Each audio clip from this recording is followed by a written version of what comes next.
മട്ടിൽ ചെയ്യുന്നതാണ് നിങ്ങൾക്കിത് ആപത്തായിട്ട് മാറണത്. ഇപ്പോൾ ഇത് പ്രിൻസ് കണ്ട, പ്രിൻസ് അപ്പനെയും അമ്മനെയും കടത്താൻ വേണ്ടി ഏണി തോടിന് വട്ടമിട്ടിട്ട് ഈ മഴയത്ത് ഇറങ്ങി വരുമ്പോൾ അവനെന്താ ചെയ്യണത്? ഉടമ്പടി കാശുരം എടുത്തിട്ട് തുണിത്തെറുപ്പിൽ തെറുത്ത് വെച്ചിട്ടാണ് ഇറങ്ങണത്. എന്നിട്ട് അവൻ അമ്മയും കൊണ്ട് ഇറങ്ങണ പോയ സാന്നിധ്യം, ദൈവസാന്നിധ്യം, അതൊക്കെ ഒരു വിശ്വാസ പ്രഖ്യാപനമാണ്. വിശ്വാസ പ്രഖ്യാപനമാണ്.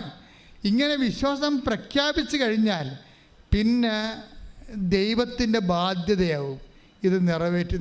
നമ്മൾ വിശ്വാസം പ്രഖ്യാപിക്കുന്നില്ല, ദൈവത്തിന് പ്രശ്നങ്ങളൊന്നുമില്ലേ? നിങ്ങൾ പ്രഖ്യാപിച്ചില്ല, അത്രേ ഉള്ളൂ.